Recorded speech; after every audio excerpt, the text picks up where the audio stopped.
What is anarcho-communism, and how does it contrast with anarcho-capitalism?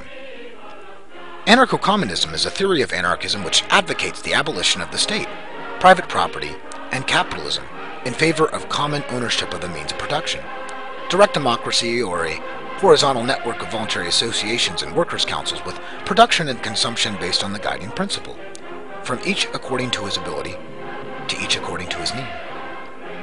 Which brings us to our first contradiction.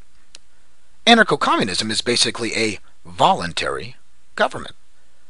Although anarcho-communists call for abolishing the state due to its coercive nature, they still want to keep a system that central plans. One of the largest proponents of anarcho-communism, Peter Kropotkin, argued against capitalism. This is because Kropotkin had a difficult time differentiating between capitalism and corporatism.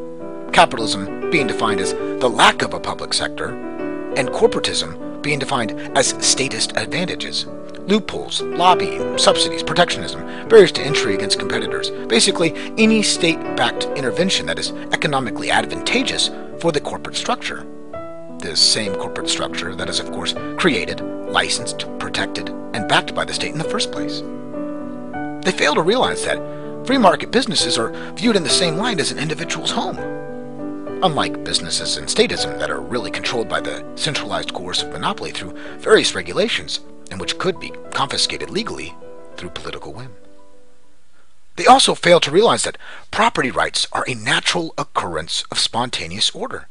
That if the state's monopoly on justice was abolished, and dispute resolution organizations or tiered arbitration, whatever you want to call these competing law firms, if these DROs were allowed to operate outside the government's monopoly, that they would have a direct incentive to protect private property rights. In fact, that is what every consumer is actually purchasing from them. Protection over property, both over oneself, self-ownership, and justly acquired property. Let's look at the term private property for a second. Private property is the right of persons and firms, voluntary groups of persons, to obtain, own, control, employ, dispose of, and bequeath land, capital, and other forms of property. Private property is distinguished from public property, which refers to assets owned by a state, community, or government, rather than by individuals or a business entity. Private property emerged as a dominant form of property in the means of production and land during the Industrial Revolution in the early 18th century, displacing feudal property and guilds. Private property rights are the backbone of individual rights. They're simply an extension of the right to own yourself, self-ownership. The lack of private property rights leads to collective ownership. This means that in anarcho-communism, the system would have the right to vote away your property. If someone walked on your land, you would have no rightful means of removing them from your justly acquired property. What incentive is there for you to maintain, let alone improve the property, if it is always under the threat of siege? Unlike anarcho-communists, anarcho-capitalists view this intruder's actions as trespassing, a form of theft, as long as the property owner justly acquired the property through the peaceful and voluntary market. In other words, a mutual agreement from the previous rightful owner. Anarcho-communists also ignore scarcity, often referring to the post-scarcity period or era in which they have the means to satisfy all wants and needs, which is simply not true. They also ignore spontaneous order and the individual rights that would be inherent without institutionalized violence, without the state, instead choosing collective central planning, which often always whittles down to an oligarchy. The kicker? You can have anarcho-communism inside anarcho-capitalism, but you can't have anarcho-capitalism inside anarcho-communism. If the central directive views your land as valuable, and since they have no concept for the respect of justly acquired property, your property would be seized in a matter of seconds. After all, the system's property rights come before yours. Although that brings us to another contradiction, since no one is supposed to have property rights at all. In anarcho-capitalism, individuals could voluntarily create and form a collective and run it as they see fit. Anarcho-capitalists are not allotted the same respect. Most anarcho-communists are not anarcho-capitalists because they look down on private property. Anarcho-communists have an inherent belief that property rights only come from the state. They don't realize that the state has always been the greatest opponent of property rights, not a defender.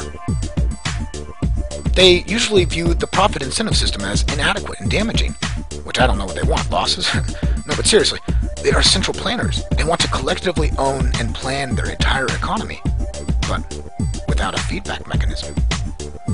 Voting every so often is obviously not as reliable as tracking medium of exchanges, money, through the pricing mechanism where individuals put their money where their mouth is. The nice thing about anarcho-communism is, supposedly, all of this is supposed to be voluntary.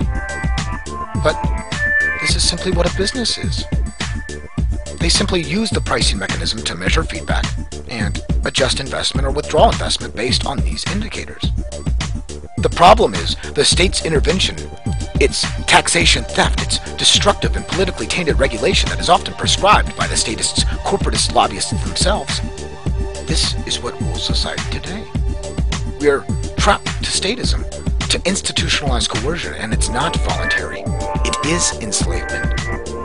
Once you get rid of the collective's system of institutionalized violence, the monopoly control of fiat currency would vanish. The large-scale wars would be impossible, as the statist systems and their military-industrial complexes would not be able to dump the costs, not only on future generations through debt, but also through taxes and inflation in the present. No one would fuel victimless crimes, as it is a losing battle, and almost no one would write a check out of their own checkbook for thousands and thousands of dollars for impossible results.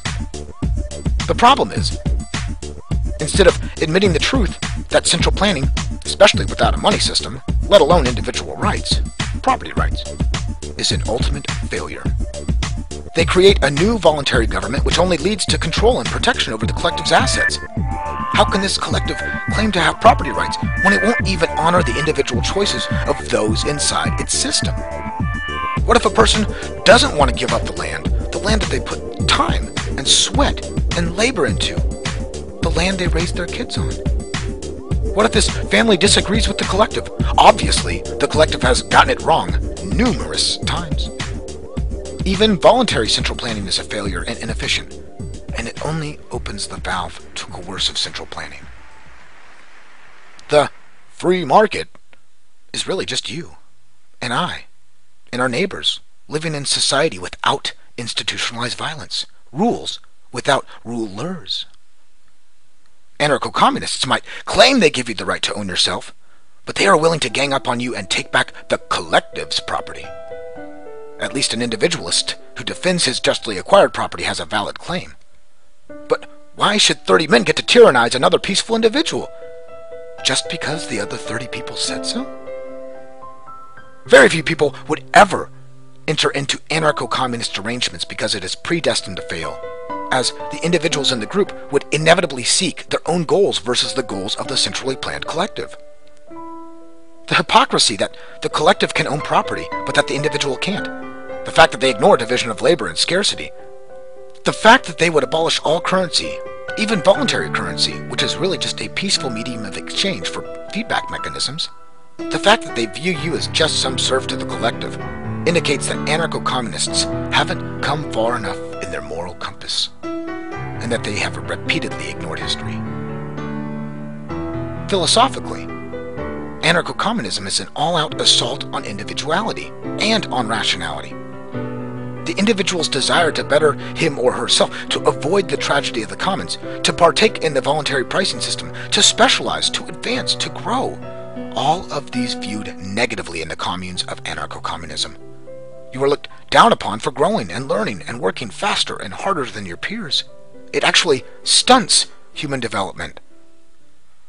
Whether anarcho-communism is voluntary-based or coercive-backed, the hatred for the individual is ever prevalent. Where is the limit? Does this collective get to vote on my marriage? That is not freedom nor voluntarism, unless I subscribe to these terms in the first place. But don't expect me to subscribe to this rabid hatred of the individual called anarcho-communism anytime soon. Although you are certainly free to enjoy this inefficient central planning masochism as much as you'd like. I certainly won't infringe on you. I just ask you grant everyone else, including me, the same respect.